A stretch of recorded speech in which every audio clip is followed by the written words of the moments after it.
Graça e a paz para todos. Bom dia a todos. Louvado seja Deus por mais uma oportunidade, irmãos, de estar na casa do Senhor e de forma graciosa, misericordiosa poder ouvir a voz do Senhor. Isso é um privilégio da igreja, privilégio do pastor, estar podendo pregar, podendo expor a palavra em meio a tantos cantos que é proibido isso aqui. Nós chegamos hoje ao fim de uma série, irmãos, que durou 2 meses e meio aproximadamente. Nós estudamos todas as cartas do Apocalipse. Então você que esteve na igreja esses dias, foi a mensagem ouvida nas manhãs e nas noites. E um dos maiores desafios dessa série, ao meu ver pelo menos, foi de tentar trazer à igreja uma praticidade daquilo que é aprendido aqui em Apocalipse. Talvez o maior desafio para o pregador, para os pregadores que passaram por esse púlpito durante esse tempo, foi olhar para essas igrejas aqui e observar a IEC Cidade Verde e em cima dela aplicar a Bíblia, aplicar o texto, de modo que esse texto ele fosse e é relevante para nós. E sabe, amados, hoje eu quero convidar você a estudar a carta mais indigesta de todas. Aquela que ela desce embrulhando mesmo o estômago. A carta a Laodiceia. Abra a sua Bíblia, por favor. Em Apocalipse, capítulo de número 3. Vamos fazer uma leitura a partir do verso 14. E o meu pedido nessa manhã é: esteja em oração. Peça ao Senhor o milagre de poder ouvir a voz dele. De poder ouvir a voz dele. É um milagre isso. Então esteja em oração. Senhor, fala comigo essa manhã. Independente dos meus problemas, independente do que eu tenho para falar comigo, Senhor. Fala comigo, Senhor.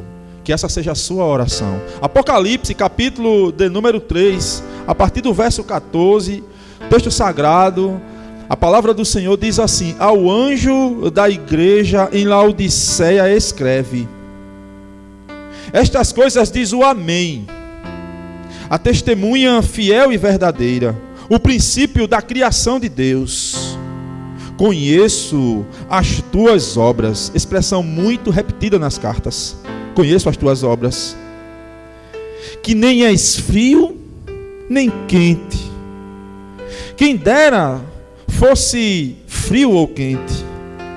Assim, porque és morno, e nem és quente, e nem frio, diz o Senhor, eu estou a ponto de vomitar-te da minha boca. Pois dizes, verso 17, sou rico e abastado e não preciso de coisa alguma. E nem sabes que tu és infeliz, sim, miserável, pobre, cego e nu. Aconselho-te de mim compres ouro refinado pelo fogo para que te enriqueceres, vestimentas brancas para te vestires, a fim de que não seja manifesta a vergonha da tua nudez, e também compre colírio de mim para ungires os teus olhos, a fim de que vejas. Verso 19, irmãos: eu repreendo e disciplino a quantos amo. Sê, pois, zeloso e arrepende-te. Eis que estou à porta e bato. Se alguém ouvir a minha voz e abrir a porta, eu entrarei em sua casa, cearei com ele e ele ceará comigo. Ao vencedor dar-lhe-ei sentar-se comigo no meu trono, assim como também eu venci e me sentei com meu Pai no seu trono. Aquele que tem ouvidos ouça o que o Espírito diz às igrejas. Santo Deus, Poderoso Deus, nós não temos nada além de Ti, Senhor. Estamos nessa manhã despidos, confiantes em Ti. Só o Senhor pode fazer, ó Deus, o que o homem não faz. Ó Deus, as minhas palavras aqui, ó Deus, que vão ser proferidas a partir de agora, elas podem chegar ao ouvido, mas só o Senhor pode fazê-las descer ao coração, de modo que, Senhor, estas palavras se tornem vida em nós, vida na Tua igreja. Deus, eu necessito de mais do Senhor nesta manhã, e o Senhor sabe disso. O Senhor sonda o coração, o Senhor sonda a mente, o Senhor é aquele que prescruta a alma, o Senhor é aquele que invade o nosso ser, e nada está, ó Deus, oculto a Ti. Então me ajuda, ajuda a Tua igreja, Senhor, que nesse momento possamos poderosamente ouvir a Tua voz, possamos poderosamente ser confrontados por ela, que saiamos daqui, Senhor, para mais uma semana de lutas, certos de que o Senhor falou conosco. Opera o milagre aqui, Senhor, o milagre da comunicação. Me faz fiel a este texto. É para isso que eu vim aqui essa manhã, pregar o Evangelho. Me ajuda, em nome de Jesus. Amém, amém e amém.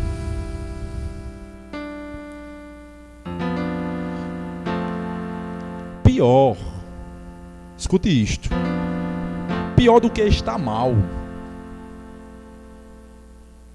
é estar mal pensando que está bem. Pior, muito pior do que estar doente é estar em uma doença fatal e letal, absorto de que está em plena saúde.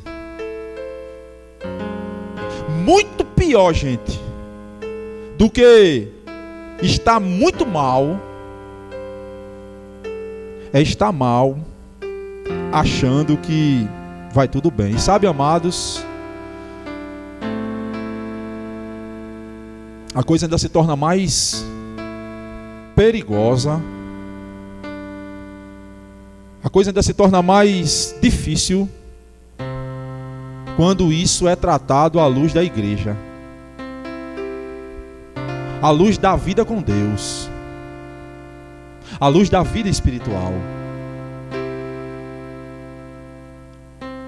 A coisa se torna muito pior quando você acha que está com Deus, que tem plena comunhão com Ele, que está servindo a Ele, que está cumprindo os seus compromissos religiosos no domingo pela manhã, à noite, durante a semana, e você pensa assim, está tudo em paz com Deus, eu estou em paz com Deus.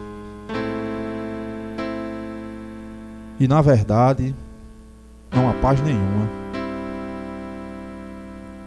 Um exemplo prático e bíblico de uma situação assim é a situação dessa igreja, irmãos, de Laodiceia.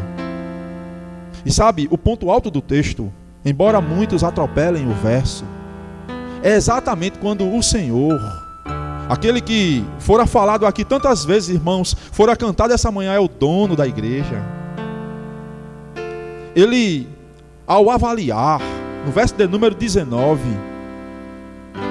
ele diz uma coisa interessante: eu repreendo e disciplino, citando Provérbios, citando Hebreus. Mas aí o termo é: eu repreendo e disciplino quem? Aqueles que eu amo.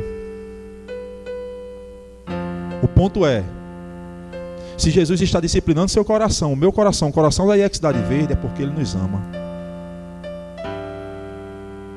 Quem é pai e mãe sabe como é difícil disciplinar os filhos, às vezes até com vara, com pisa, como diz o nordestês, com peia.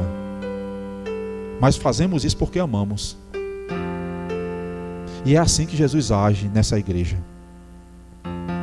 Quando nós olhamos para a igreja e para a cidade de Filadélfia, eu penso que de todas as 7, Muito embora, como falei anteriormente, essa carta seja para mim a mais indigesta, isto é, a mais difícil de você degustar. Tem aquele alimento que você come amargando. Você tem aqui quem gosta de jiló, eu não gosto de jiló.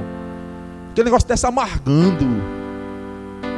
É o texto da Laodiceia. Muito embora esse texto seja amargoso ao paladar, ele é uma expressão de amor, irmãos, daquele que é o dono da igreja. Ele repreende e disciplina aqueles que ele ama. A porta da graça não estava fechada para a Laodiceia. A porta da graça não está fechada para nenhum de nós essa manhã. Diante disso, irmãos, e com base nesta verdade de que Deus ama a sua igreja e deseja que ela se arrependa, eu quero aqui trazer à baila dos irmãos, eu quero aqui comunicar a você, ao seu coração essa manhã, as verdades reveladas nesse texto a respeito daquele que é o dono da igreja. Porque, irmãos, há um dono, e o dono da igreja é Jesus. Independente se ela é Pérgamo, independente se ela é Tiatira, independente se ela é Éfeso, independente se ela é Sardes, Filadélfia, independente se ela é Laodiceia, se ela é IEC Cidade Verde, IEC Valentina, independente se ela é a Igreja do Cristo, a Igreja de Mangabeira, o dono dela é o Senhor. E o texto revela verdades grandiosas, irmãos, grandiosas a respeito desse dono. O texto revela para nós essa manhã, em primeiro lugar, que Jesus, o dono da igreja,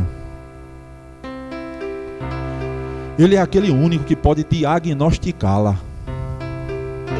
Vimos isso na primeira mensagem. Eu gostaria de repetir agora à luz de um ponto.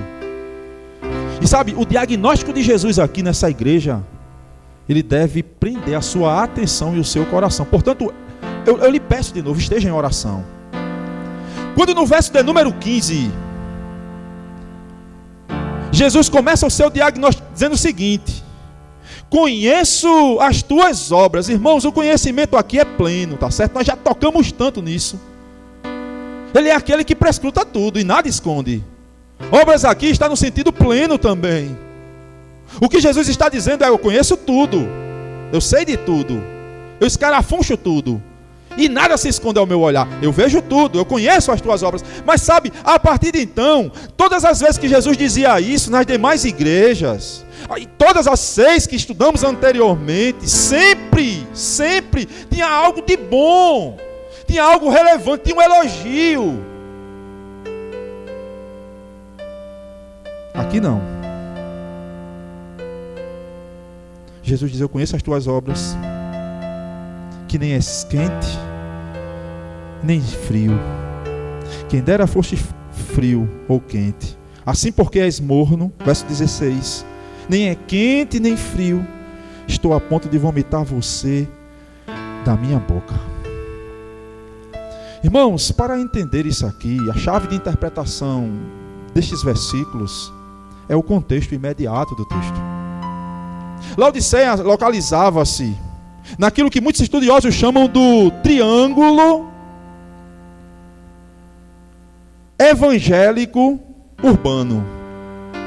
Ela ficava entre 3 grandes cidades que tinham igrejas prósperas, à margem de um rio, que era também uma região fértil e próspera: Hierápolis e Colossos. De Hierápolis, que também era uma cidade forte, fértil e rica, não como Laodiceia, existiam águas termais, águas quentes, que eram utilizadas para a medicina. Elas também eram ricas em um tipo de metal, de um carbono que muito se usava para a medicina de sua época. Ela tinha utilidade. Por outro lado, a outra cidade que ficava próxima a Filadélfia tinha uma outra fonte: Colossos. A carta que Paulo escreveu aos Colossenses, você vai lembrar, Colossos, era a fonte de água fria, também utilizada tanto para a área da medicina quanto para a área do uso. O ponto é que a água fria de Colossos tinha utilidade, irmãos. A água quente de Hierápolis também. Contudo, Laodiceia não tinha fontes próprias. A água que abastecia a cidade, embora a cidade fosse muito rica, a água que chegava a Laodiceia, a água que abastecia a cidade, era uma água vinda por tubulações, aquedutos. E aí, quando saía água quente de Herápolis, com água fria de Colossos, essas águas se encontravam em Laodiceia e chegavam, sabe como? Mornas.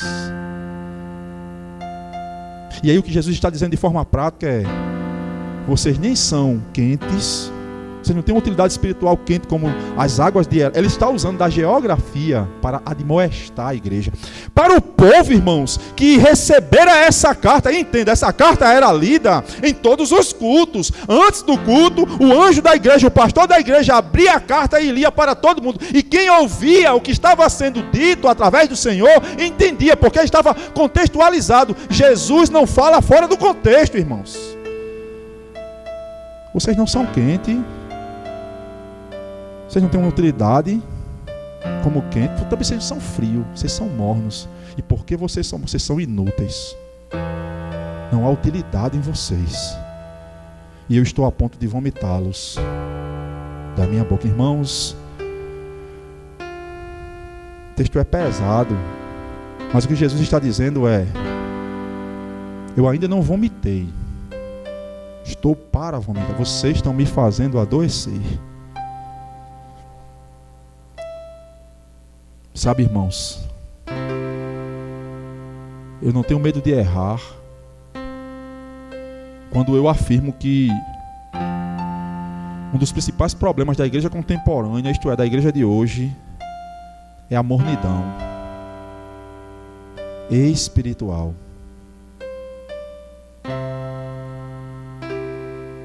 Nós somos crentes nominais. Nós somos crentes de domingo.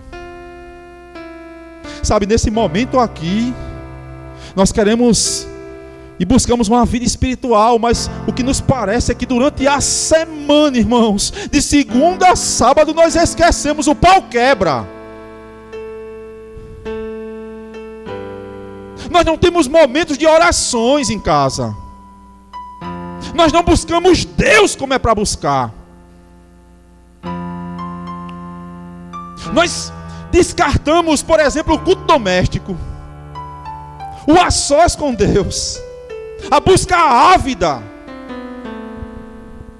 Falei na primeira mensagem e quero repetir aqui: um dos maiores medos que eu tenho como homem de Deus é de morrer dentro da igreja, irmãos. Morrer morto-vivo, de não chorar na presença de Jesus, de não sentir, de condoer com a dor do meu irmão, de não lutar contra o pecado, de estar morno. Está morno.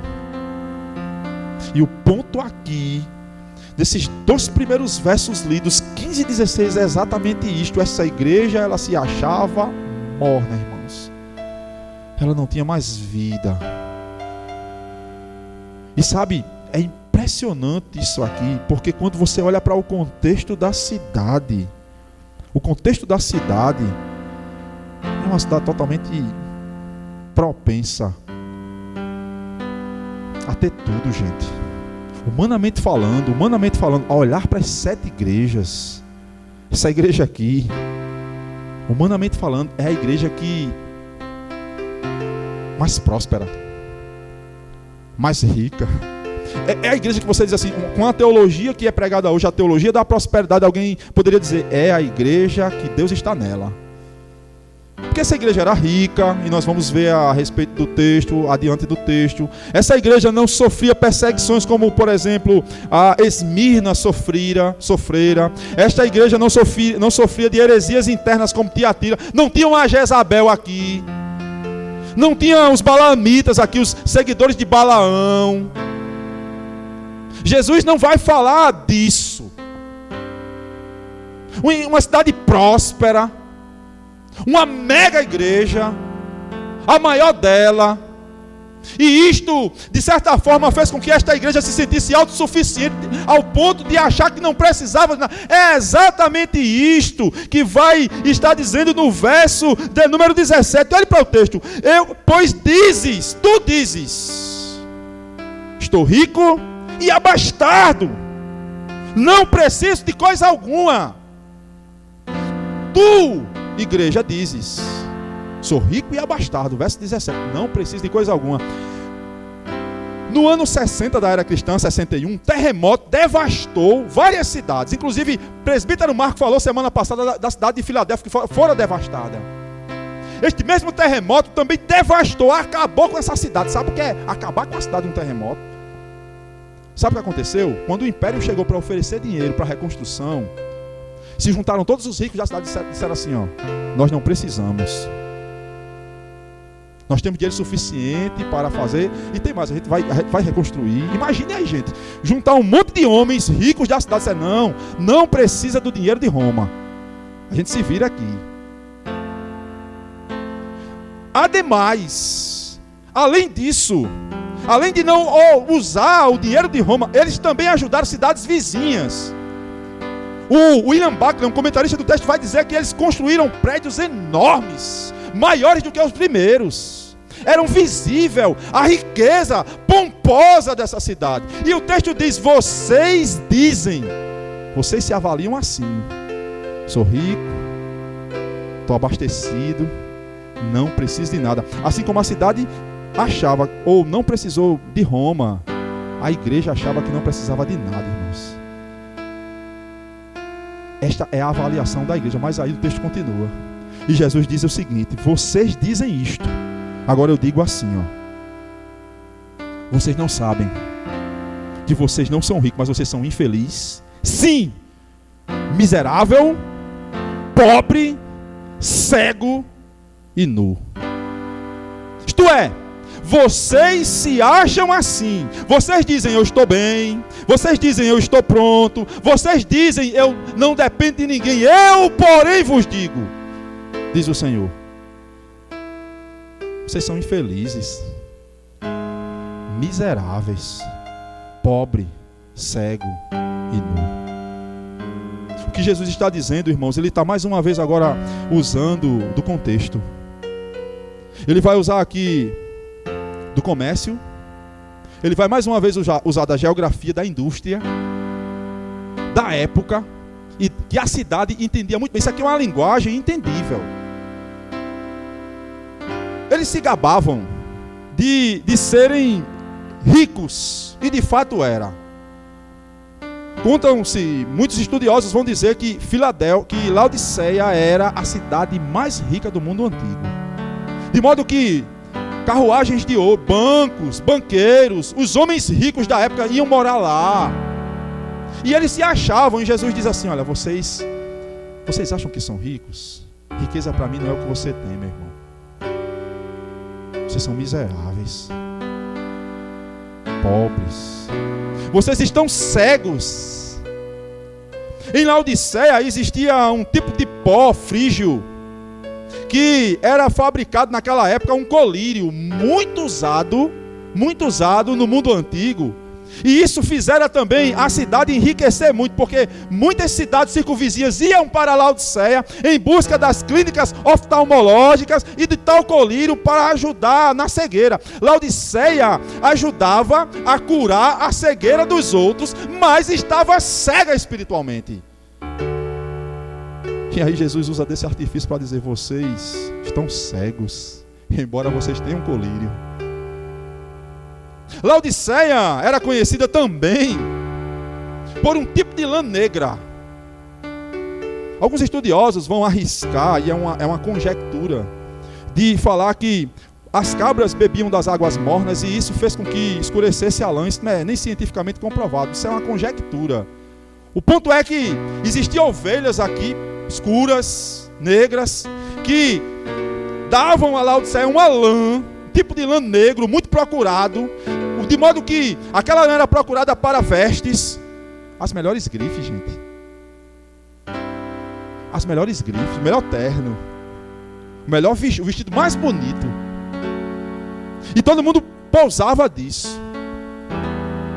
Jesus diz assim: vocês estão nus, embora vocês tenham a lã. Sabe, amados, é possível você estar com a mais bela roupagem, com a mais perfeita veste, e ainda assim estar nu diante daquele que tudo vê.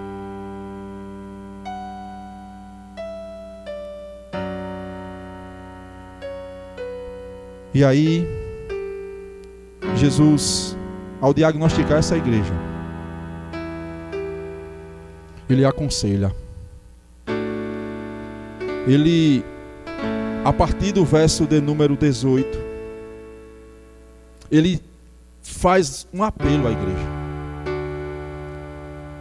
E o ponto é, irmãos, que para este apelo, embora fosse um pedido, e nós vamos ver no texto, dependia a vida da igreja. Dependia a vida da igreja. Ele diz o seguinte, e aconselho, ele não ordena, apesar de que a palavra no grego aqui traz a ideia do seguinte: eu vou lhe dar um conselho, e sobre esse conselho que eu vou lhe dar, depende da sua vida. A expressão seria mais ou menos isso aqui. Então Jesus, ele dá um conselho: aconselho a você que de mim compre ouro refinado pelo fogo, para te enriqueceres. Aleluia, irmãos. Isto é, as verdadeiras vestes brancas da pureza, da fé, da perseverança é em mim. Portanto eu lhe digo: venha até mim e compre de mim. Comprar sem dinheiro. Isso aqui ele faz uma alusão a Isaías capítulo de número 65, quando pela graça, o texto diz assim: vinde a mim e comprai mantimento, comprai sem dinheiro. Graça. O que Jesus está dizendo é: vocês estão nus, e a roupagem que vocês precisam, vocês só podem encontrar em mim. A suficiência do que vocês precisam é só em mim.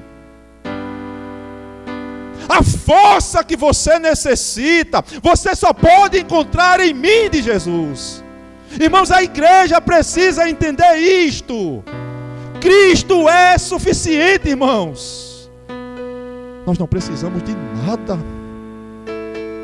mais a não ser Cristo, irmãos. E Jesus diz: vinde a mim e compre. Não apenas isso. Compre de mim ouro refinado pelo fogo, para te enriqueceres.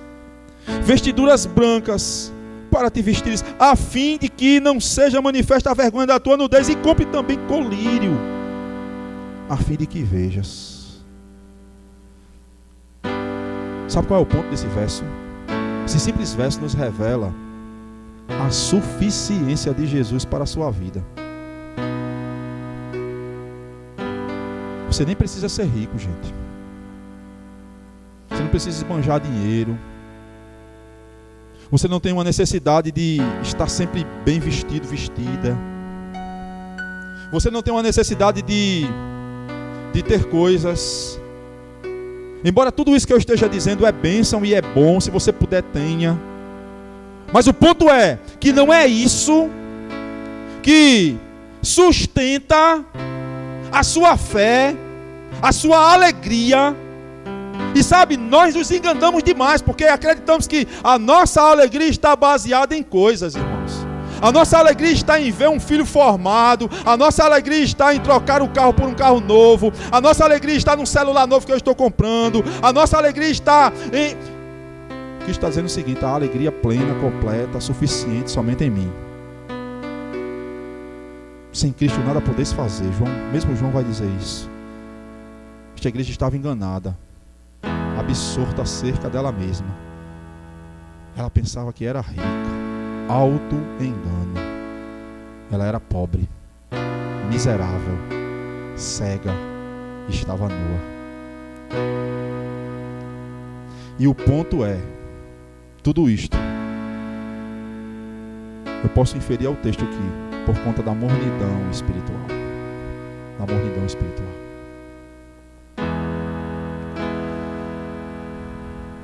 Como pastor de igreja, eu sonho em um dia uma igreja avivada.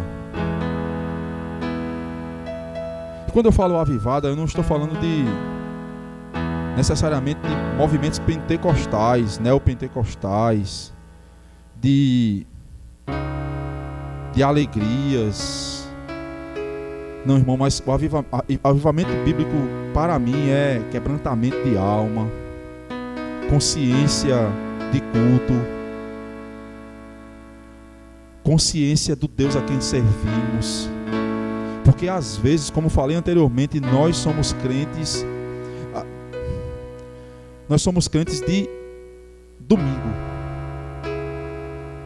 Quando chegamos em casa, depois de um culto como esse, muitos de nós, e quando eu falo muitos de nós, eu coloco a igreja de modo quase que geral aí, pega a Bíblia, fecha ela, coloca na estante e espera o próximo domingo. Não tiramos um momento para buscar o Espírito Santo, para sentir Deus. E aí, irmãos, nós vamos nos amornaçando, vamos ficando mornos, de modo que essa alegria, ela vai nos acabando. E aí falta a consciência de culto. Falei aqui uma vez, quero repetir de novo, irmãos, isso aqui que está acontecendo nessa manhã aqui, não é uma mera reunião de negócio, gente. Não pode ser tratado como isso. Eu não venho para cá no domingo de manhã, no domingo à noite para dar satisfação.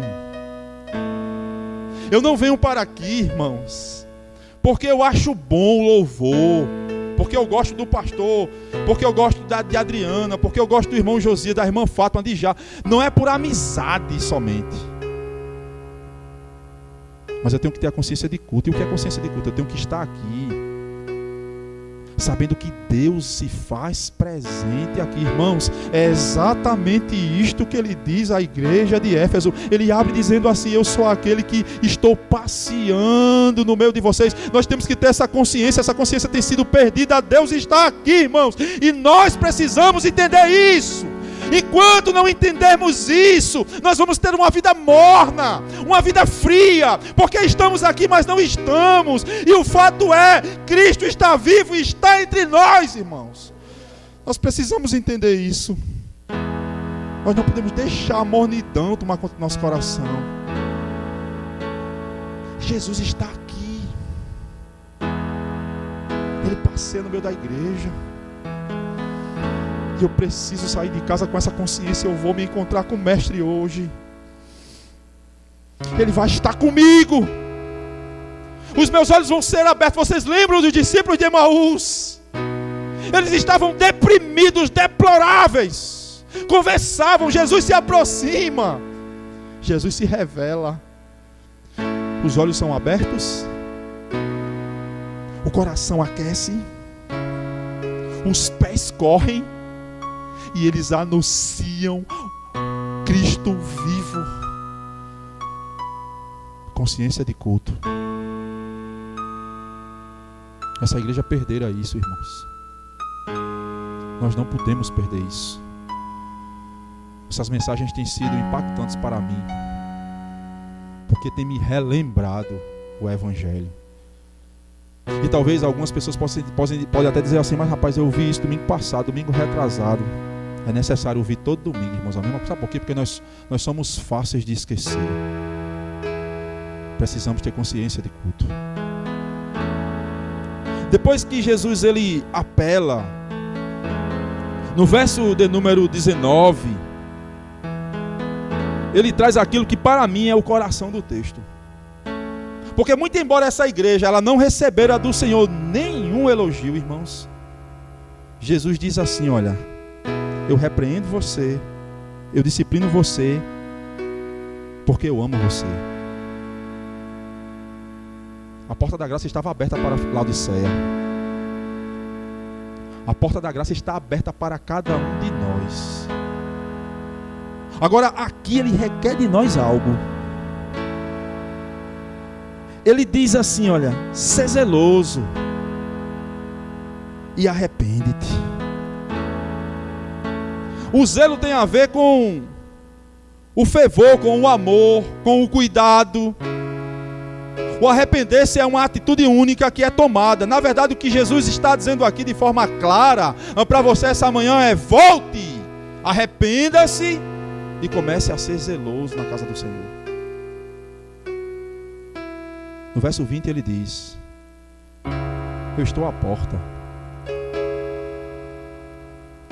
e bato. A expressão no grego é: eu continuo na porta e eu continuo batendo. A porta da graça está aberta. Eu estou à porta e bato.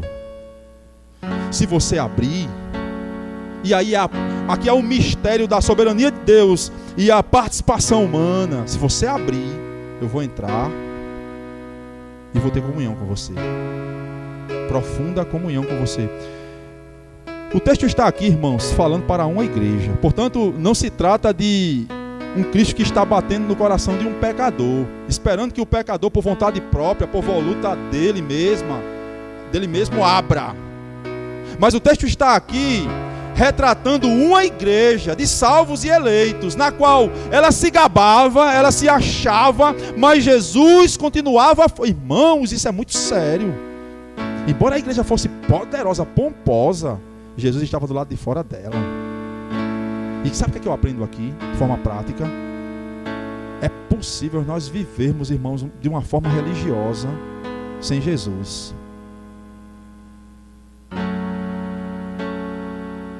É possível nós nos enganarmos, nós acharmos que Jesus está, e Jesus do lado de fora pedindo: abre essa porta, eu quero ter comunhão com vocês. A ceia aqui, ela não pode ser retratada como a ceia do Senhor, mas como um ato de comunhão. Ninguém, no Oriente Médio, no primeiro século, quando esse texto fora escrito aqui, ceiar com o irmão, ceiar com um amigo, equivalia a ter comunhão com ele. O grande Oswald, outro comentarista do texto, vai dizer que muitas das vezes, quando havia intriga entre vizinhos, o elo da reconciliação era feito por um convite para uma ceia. Isto é, alguém brigava, alguém discutia, um ficava de mal com o outro, aí para quebrar isso, dizia assim: rapaz, vai lá em casa jantar comigo hoje. O que Jesus está dizendo é: eu estou à porta batendo, e eu continuo batendo, eu quero entrar, eu quero ter comunhão com vocês. Arrependa-se e seja zeloso. Nós temos vivido, irmãos, infelizmente nos nossos dias, um evangelho sem Cristo. Nós temos igrejas mundo afora enormes, igrejas no Brasil cheias sem Cristo. O evangelho de cruz não é pregado, a exortação contra o pecado não. Tem que se pregar aquilo que agrada ao freguês, aquilo que o freguês quer ouvir. Afinal, é ele quem vai sustentar a igreja, é o dízimo dele, é a oferta dele quem vai pagar o salário do pastor, é o dízimo dele, é a oferta dele quem vai sustentar a casa do Senhor. Não, Jesus está dizendo: não, quem sustenta a minha obra sou eu, e enquanto eu estiver do lado de fora, isso aqui não prospera. Enquanto eu tiver a porta e não for o centro do culto de vocês, isto é tudo menos culto. Enquanto eu não for o Senhor das vossas vidas, Satanás o é. O próprio Jesus disse assim: não podemos servir a dois senhores. Ou servimos a Deus, ou servimos a Mamon. Jesus estava do lado de fora da igreja de Laodiceia. Oxalá, irmãos, que Ele esteja no centro da nossa igreja e da nossa vida. Queira Deus que Ele seja o centro da minha família, irmãos. Queira Deus que Ele seja presente, Emmanuel, nos momentos difíceis da vida. Queira Deus que você possa senti-lo abraçado em profunda comunhão com você. Queira Deus que estes milagres eles sejam permanentes na nossa vida, irmãos, porque dependemos disso para viver. Dependemos disso para viver quanto igreja.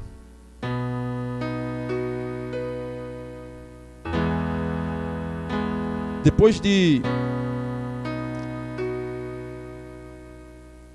apelar para a igreja, aquele que é o Senhor da igreja conclui a carta fazendo uma promessa, como todas as demais cartas.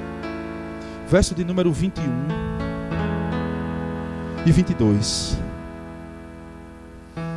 Ao vencedor, o vencedor aqui, irmãos, é retratado como a igreja vitoriosa e como aquele que abre. Porque é necessário uma participação humana, abrir para ter comunhão. Às vezes estamos com Jesus, mas não estamos em comunhão com Jesus. E aí Jesus diz assim: ao vencedor, aquele que vencer, dar-lhe-ei sentar-se comigo no meu trono, assim como também eu venci e me sentei com o meu Pai em seu trono.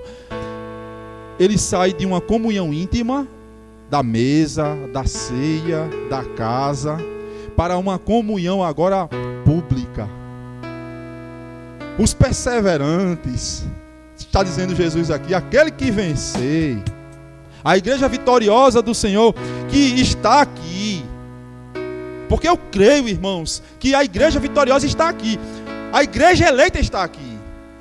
A igreja eleita está entre nós. Para estes, Jesus dá uma promessa, e a promessa é: vocês sentarão comigo no trono. Quando fazemos uma teologia bíblica de trono, é uma coisa muito interessante isso aqui, porque o trono revelado em Apocalipse 42 vezes, está sempre remetendo ao trono de Deus, e significa poder, significa reino. Assim sendo, quando fazemos uma teologia bíblica a partir do livro de Apocalipse, significa que de alguma forma misteriosa. E misteriosa por quê, pastor? Porque eu não sei explicar. A igreja vitoriosa terá poder sobre ela, não equivalente a Cristo, mas ela é uma igreja vitoriosa e poderosa, porque ela marcha triunfantemente. Essas cenas do Apocalipse, elas devem nos chamar a atenção, porque quando chegamos no capítulo 4, nós temos uma outra cena impressionante, irmãos, que ela só pode ser entendida à luz deste capítulo, finalzinho do capítulo 3. O ponto é que vamos participar de tão íntima comunhão no céu, de uma forma tão grandiosa, que vamos estar sentados ao lado daquele que morreu por nós. Agora, esta promessa é para os vencedores. Assim sendo, essa promessa é para a igreja invisível de Deus. Essa promessa é para aquele que vai se arrepender, é para aquele que vai ser zeloso, é para aquele que vai abrir a porta, é para aquele que vai deixar Jesus cear com ele e ele com Jesus, é para aquele que busca íntima comunhão com Deus, não para os mornos. Conclusão do texto.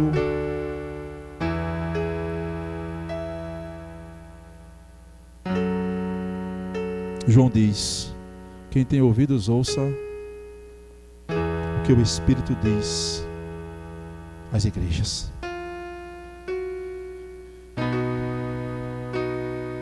Professor amigo meu, e eu quero concluir aqui,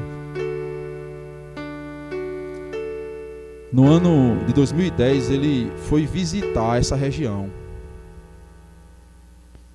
Foi professor meu no seminário, pastor, e ele dando testemunho em sala de aula, falando exatamente do local onde seria a igreja de Laodiceia. Ele disse que quando chegou lá, no local onde era, pelo menos pelos estudiosos, onde era a igreja, ele só encontrou ruínas, areias, pedras, derrubadas. Não existia mais ali o evangelho que fora pregado a época quando Paulo possivelmente pastoreou Éfeso durante aqueles 3 anos e abriu ali aquelas igrejas da Ásia Menor. O evangelho foi difundido, e ele dizendo em sala de aula que quando ele começou a olhar para aquilo, irmãos, ele começou a chorar copiosamente, porque em sua mente veio o seguinte: sabe por que isso aconteceu? Porque aquelas igrejas não ouviram o que o Espírito diz a elas. Durante toda a série o Espírito falou para nós. O ponto é, será que estamos dando ouvido ao que o Espírito diz, irmãos? Quando nós olhamos, e esta semana eu tive o cuidado de estudar aquilo que um tempo desse Jadson falou aqui, estudar a vida na Europa, a vida dos cristãos na Europa, a vida dos cristãos. Gente, A Europa que fora um dia berço da reforma. Igrejas magníficas, grandes, que hoje são museus. Hoje são bares. O evangelho que fora brotado morreu. Por quê? Porque a igreja não ouviu o que o Espírito falava para elas. O pastor e reverendo Hernandes Dias Lopes disse que conversando com o pastor chegou para ele chorando copiosamente, porque ele estava a pastorear uma pequena igreja na Inglaterra. E ele dizia assim para Hernandes Dias Lopes: pastor, a Inglaterra não é mais de Cristo. A Inglaterra não é mais de Charles Waddell Spurgeon, de John Stott, de Martyn Lloyd-Jones. A Inglaterra não é mais desses grandes homens que de forma forte, vívida, pregavam o evangelho. Mas a Inglaterra hoje não é de C.S. Lewis, é de Richard Dawkins, o pai do ateísmo. Onde você anda pela Inglaterra, você vê ateu.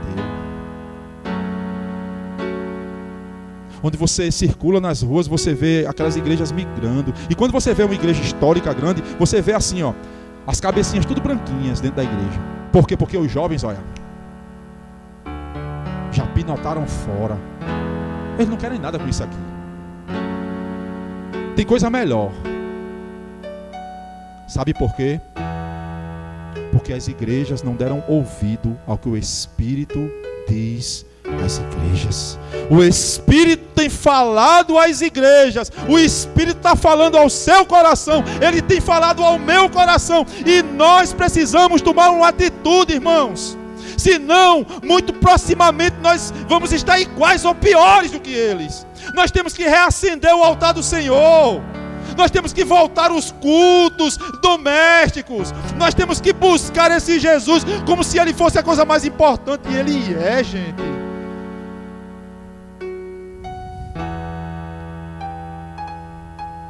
E sabe, quando eu falo isso, eu fico pensando para mim mesmo assim, que o meu coração seja o primeiro a ouvir esse sermão, Senhor.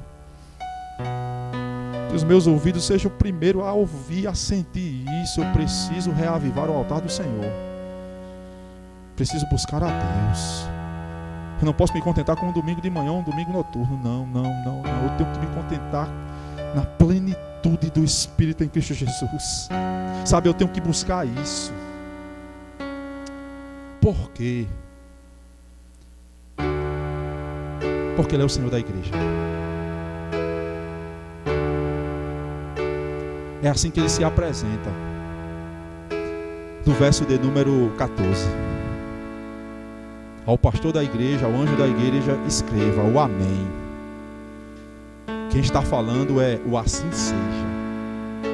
Aquele que confirma a palavra, porque é a própria palavra. O amém. A testemunha fiel.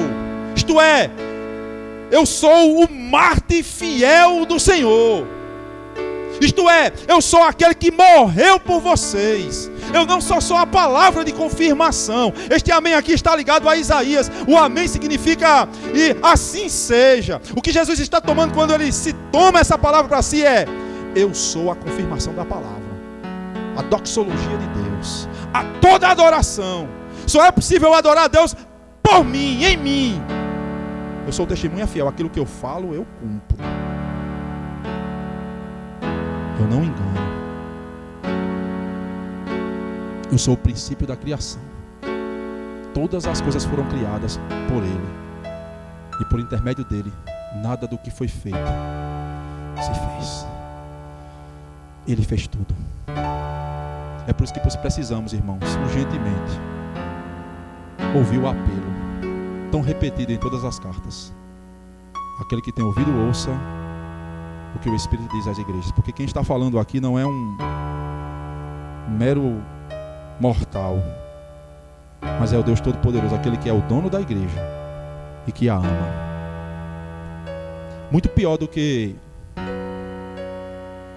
estar enfermo espiritualmente é estar nessa barrocada espiritual sem saber. E sabe, nós somos propensos a isso. Às vezes achamos que estamos bem, Esta manhã é uma manhã que você deve fazer um vasculho no seu coração, perguntando assim: Senhor, como é que eu estou? Me avalia. Não sou eu quem vou me avaliar, é o Senhor. Como é que eu estou? Que possamos estar atentos, irmãos, àquilo que Deus tem falado conosco. Vamos orar com sua cabeça? Pai,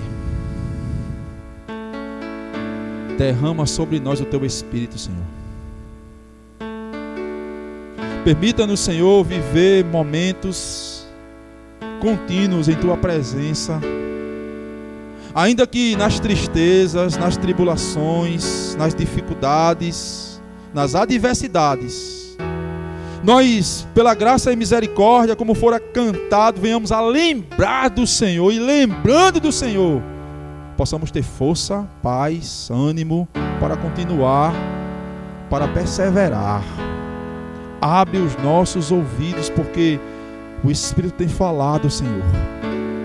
Não nos deixa crentes mornos, sem fervor espiritual. Nos faz chorar, Senhor, pelo pecado, Senhor. Nos faz odiar as coisas que não te agradam. Nos faz crentes melhores, a ter encontros, comunhão, busca contigo. Em nome de Jesus, acende em nós, Senhor, este fogo. Ó Deus, acende em nós este fogo, Senhor. E nós estamos às vezes frios, mornos. Derrama sobre nós, Senhor, a tua graça, a misericórdia, para que possamos vivenciar o Espírito em nós, para que possamos ter a alegria de salvos nesta terra. Abençoa esta igreja, a IEC Cidade Verde. Abençoa cada irmão aqui. Eles são teus, ovelhas tuas. Então as cuida, as livra, permitindo que a cada dia, cada uma delas possam estar sendo transformada à imagem e semelhança do teu Filho Jesus. Os leva debaixo da tua santa proteção. E permita com que possamos ter uma semana de paz e de alegria, em nome de Jesus. Amém. Amém.